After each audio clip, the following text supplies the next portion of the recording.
Tahun 2025 menjadi momentum penting dalam kepemimpinan Presiden Prabowo Subianto di tengah tantangan global yang kian kompleks, mulai dari ketidakpastian ekonomi, krisis pangan, dan tekanan geopolitik. Indonesia tetap memilih arah yang jelas dalam membangun kemandirian bangsa. Arah tersebut tidak berhenti pada visi besar, namun diwujudkan melalui pelaksanaan Astacita dan berbagai program prioritas yang langsung menyentuh kebutuhan masyarakat. Salah satu wujud paling nyata dari Astacita adalah program makan bergizi gratis. Program ini menegaskan komitmen negara dalam membangun kualitas sumber daya manusia sejak usia dini. Pemenuhan gizi anak-anak bukan sekedar kebijakan sosial, melainkan investasi jangka panjang bagi masa depan bangsa. Melalui program ini negara hadir di ruang paling dasar kehidupan rakyat, yaitu meja makan keluarga dan ruang kelas sekolah. Anak-anak Indonesia dipersiapkan untuk tumbuh sehat, cerdas, dan berdaya saing. Inilah perwujudan Astacita dalam pembangunan manusia yang berkeadilan dan berkelanjutan.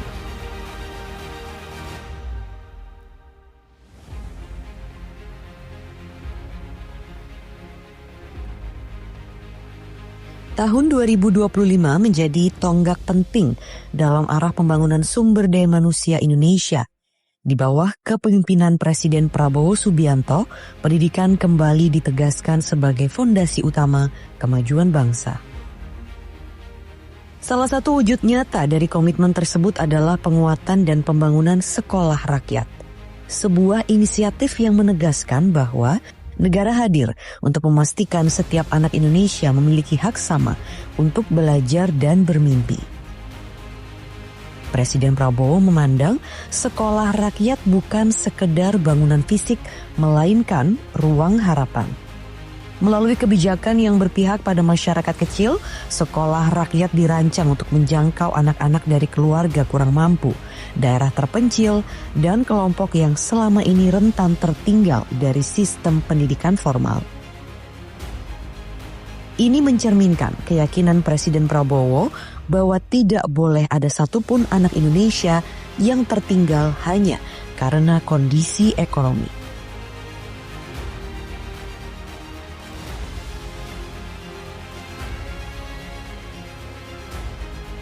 Peluncuran program magang kerja oleh Presiden Prabowo Subianto menjadi salah satu tonggak penting dalam upaya membangun sumber daya manusia Indonesia yang unggul, berdaya saing, dan siap menghadapi tantangan dunia kerja global.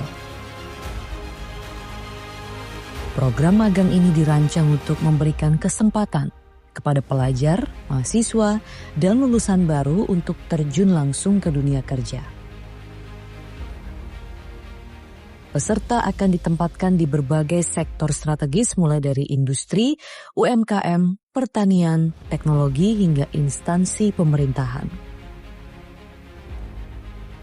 Dengan demikian, mereka dapat merasakan langsung ritme kerja, budaya profesional, serta tantangan nyata yang tidak selalu diajarkan di ruang kelas.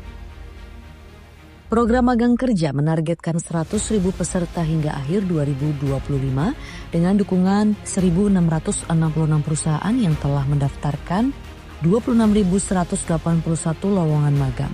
Program magang ini dilaksanakan dalam 2 gelombang. Gelombang pertama diikuti 20.000 peserta yang mulai bekerja pada 20 Oktober 2025, sementara gelombang kedua dibuka pada bulan November dengan target tambahan 80.000 peserta. Program magang kerja yang diluncurkan Presiden Prabowo Subianto mencerminkan visi besar Indonesia menuju masa depan yang mandiri dan berdaya saing. Program ini bukan hanya tentang bekerja tetapi upaya untuk menyiapkan generasi penerus bangsa yang siap memimpin, berkontribusi, dan membawa Indonesia menjadi negara yang kuat di kancah global. Dengan langkah nyata ini, harapan akan lahirnya generasi emas Indonesia bukan lagi sekedar wacana, melainkan sebuah pencapaian besar bagi Indonesia.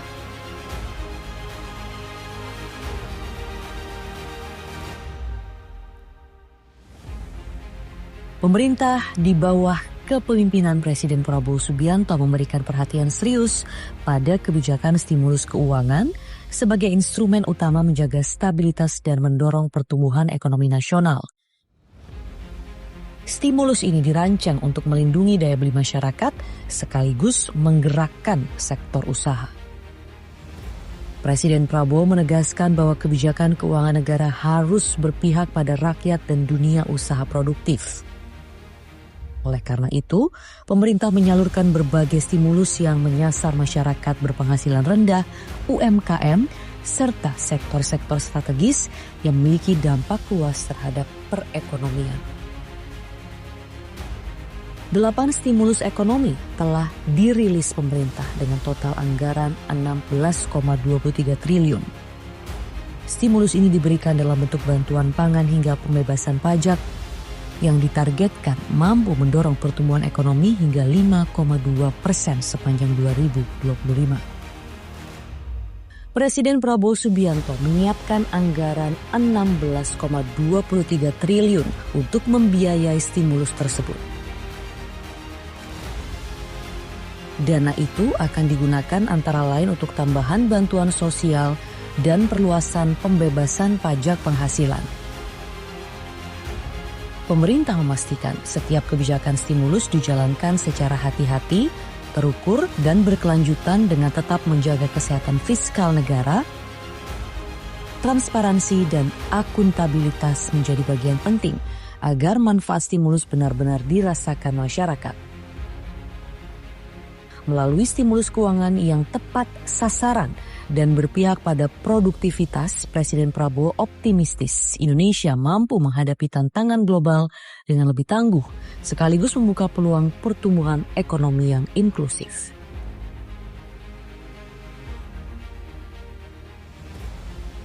Dalam kerangka Astacita tentang pemerataan pembangunan dan penguatan ekonomi rakyat, Koperasi Desa Merah Putih menjadi instrumen penting di tahun 2025. Program ini mendorong desa tidak hanya sebagai objek pembangunan, melainkan sebagai pusat pertumbuhan ekonomi. Koperasi diperkuat sebagai wadah produksi, distribusi, dan pemasaran hasil desa. Negara hadir bukan untuk menggantikan peran rakyat, melainkan memperkuatnya. Dengan koperasi yang sehat dan profesional, desa menjadi mandiri. Lapangan kerja tumbuh dan ekonomi nasional menguat dari bawah.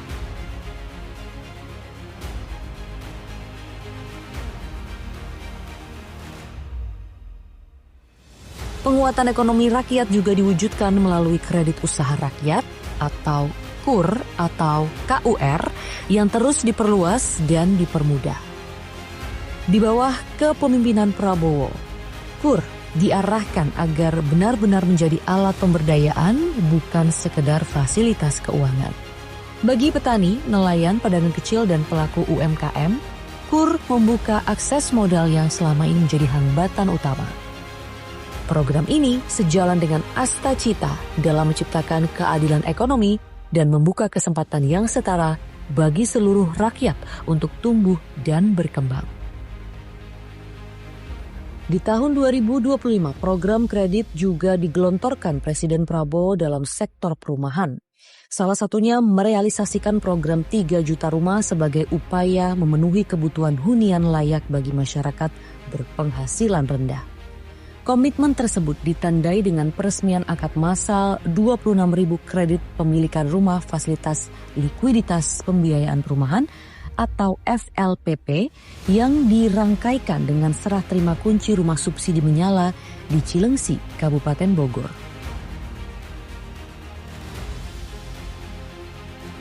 Selain itu, akad massal juga dihadiri langsung Presiden Prabowo terhadap 50.030 unit rumah. Subsidi ini dipusatkan di perumahan Pondok Banten Indah, Kecamatan Cipocok Jaya, Kota Serang. Melalui program FLPP, pemerintah memberikan kemudahan pembiayaan perumahan berupa bunga tetap, cicilan terjangkau, dan tenor panjang. Harapannya agar masyarakat berpenghasilan rendah dapat memiliki rumah pertama secara lebih mudah dan berkelanjutan. Selain akad kredit, kegiatan ini juga menandai dimulainya pemanfaatan rumah subsidi yang telah siap huni. Lengkap dengan fasilitas sambungan listrik, sebagai bagian dari upaya peningkatan kualitas hunian rakyat.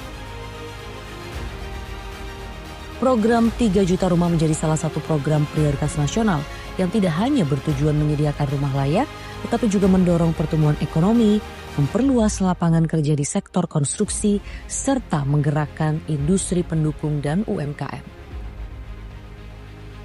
Dengan terlaksananya akad massal dan serah terima kunci ini, ribuan keluarga kini resmi memiliki rumah sendiri sekaligus menjadi bagian dari langkah nyata pemerintah dalam membangun kesejahteraan rakyat dari sektor perumahan.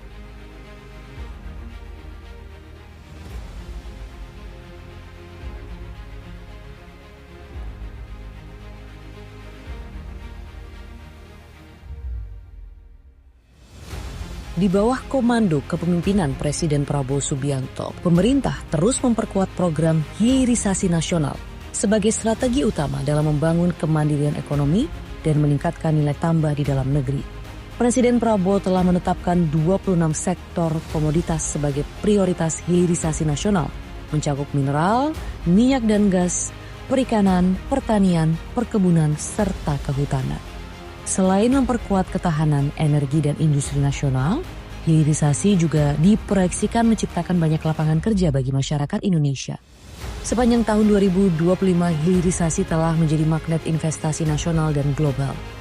Pemerintah terus berupaya memastikan kepastian regulasi, percepatan proses perizinan, serta penguatan infrastruktur pendukung agar investasi berjalan seiring dengan kepentingan nasional.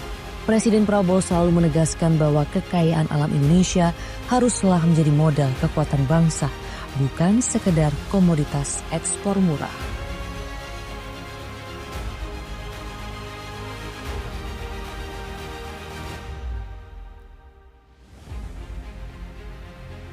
Dalam masa kepemimpinannya di tahun 2025, Presiden Prabowo telah menempatkan ketahanan energi sebagai salah satu pilar utama pembangunan nasional.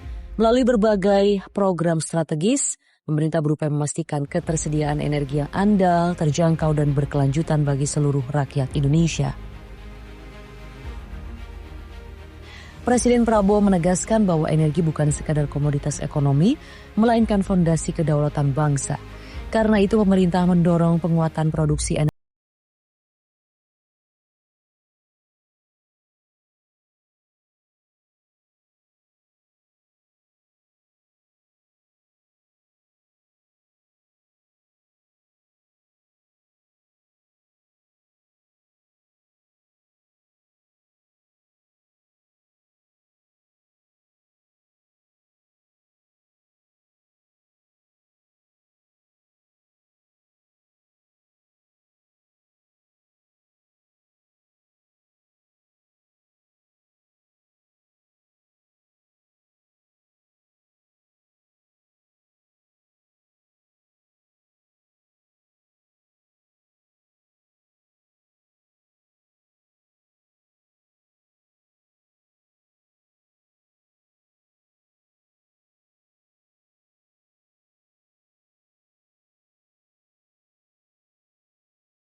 alirkan dari bendungan Jati Gede menjadi sumber irigasi utama untuk lahan pertanian.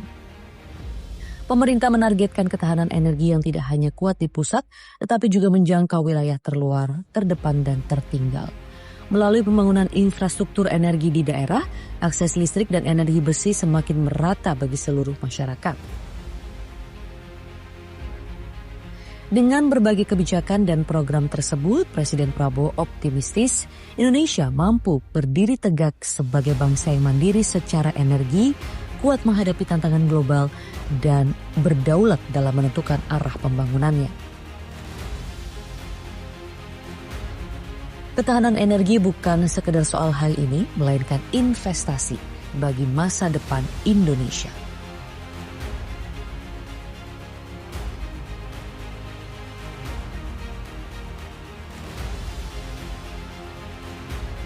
Di sepanjang tahun 2025, Presiden Prabowo Subianto terus memperkuat konektivitas dan keselamatan nasional sebagai bagian dari implementasi Astacita.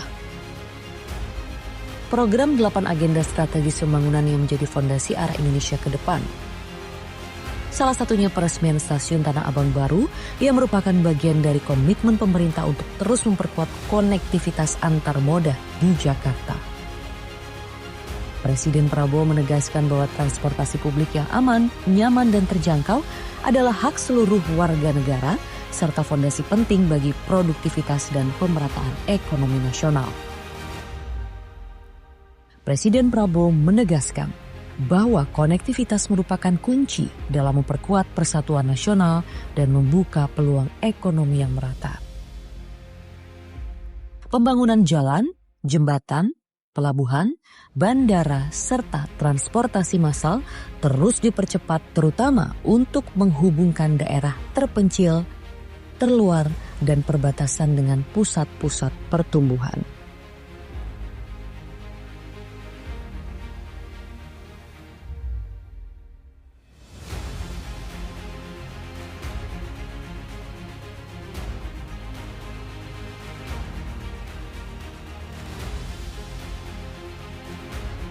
Selain gizi dan ekonomi, kesehatan menjadi pilar penting dalam Astacita. Tahun 2025 ditandai dengan pelaksanaan program cek kesehatan gratis yang menegaskan perubahan paradigma dari pengobatan ke pencegahan. Dengan pemeriksaan kesehatan yang mudah diakses, negara membantu masyarakat menjaga kualitas hidupnya sejak dini. Program ini tidak hanya menekan biaya kesehatan jangka panjang, namun juga meningkatkan produktivitas masyarakat secara keseluruhan. Negara hadir sebelum rakyat jatuh sakit.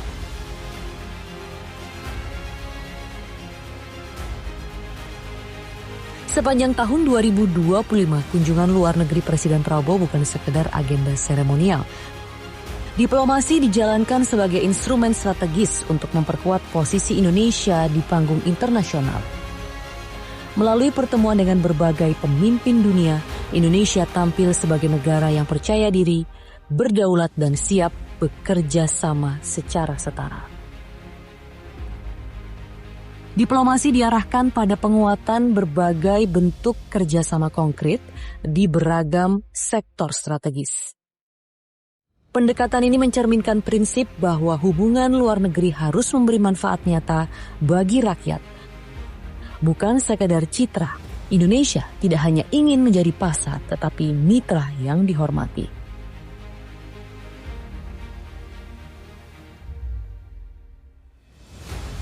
Sebagai pemimpin dengan latar belakang pertahanan, Prabowo menempatkan keamanan nasional sebagai syarat utama pembangunan. Tahun 2025 ditandai dengan penguatan sistem pertahanan negara melalui modernisasi, alutsista, peningkatan profesionalisme aparat, dan perhatian terhadap kesejahteraan prajurit. Pendekatan ini menegaskan sikap Indonesia yang cinta damai, namun tidak mengorbankan kedaulatan. Keamanan bukan untuk menakuti, melainkan melindungi. Tujuannya agar rakyat dapat hidup, bekerja, dan bermimpi dengan rasa aman.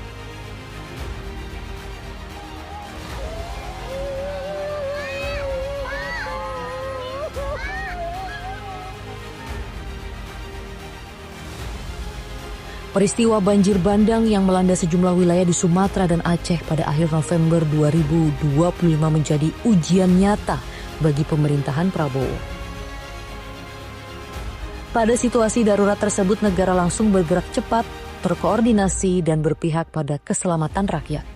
Pemerintah pusat di bawah kepemimpinan Presiden Prabowo selalu memastikan respon penanganan bencana berjalan terpadu.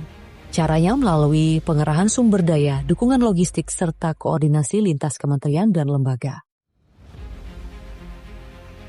Perhatian terhadap kebutuhan dasar masyarakat terdampak menjadi bagian dari komitmen negara untuk hadir di saat rakyat menghadapi masa paling sulit. Peristiwa ini menegaskan bahwa kepemimpinan tidak hanya diuji dalam perumusan kebijakan strategis, tetapi juga dalam kemampuan negara melindungi warganya ketika bencana datang tanpa peringatan. Di tahun 2025, Presiden Prabowo telah 2 kali hadir langsung ke Kejaksaan Agung menyaksikan penyerahan uang hasil sitaan negara. Kedatangan pertama dilakukan pada 20 Oktober 2025, di mana saat itu Kejaksaan Agung menyerahkan total uang sebesar 13,255 triliun rupiah. Uang tersebut hasil dari kasus tindak pidana korupsi ekspor crude palm oil, minyak kelapa sawit periode 2021-2022 yang menjerat sejumlah korporasi. Sedangkan kedatangan kedua dilakukan Presiden Prabowo pada tanggal 24 Desember 2025 dengan uang 6,6 triliun hasil rampasan terkait kasus penyalahgunaan hutan serta korupsi ekspor CPO dan impor gula. Pada kedatangan kedua tersebut, Presiden Prabowo juga menuliskan pesan khusus pada sebuah prasasti yang ditandatangani sendiri oleh Presiden. Tulisannya berbunyi, "Jadilah jaksa yang berani dan jujur dalam membela keadilan demi bangsa dan rakyat Indonesia tercinta." Prabowo Subianto merupakan Presiden RI yang pertama memberikan kado istimewa akhir tahun berupa pesan dan dukungan kepada jaksa yang dituliskan dalam sebuah prasasti. Kepemimpinan Presiden Prabowo di tahun 2025 menunjukkan arah yang konsisten dalam membangun Indonesia berdaulat, mandiri, dan berkeadilan. Dengan diplomasi yang efektif, ketahanan pangan yang diperkuat, kemandirian energi yang dirintis, pertahanan kokoh, serta program sosial yang menyentuh rakyat, Indonesia diarahkan untuk tidak sekedar bertahan, namun tetap melangkah maju dengan penuh percaya diri. Tahun 2025 bukanlah tujuan akhir, melainkan fondasi bagi masa depan Indonesia yang lebih kuat dan bermartabat di tahun-tahun berikutnya.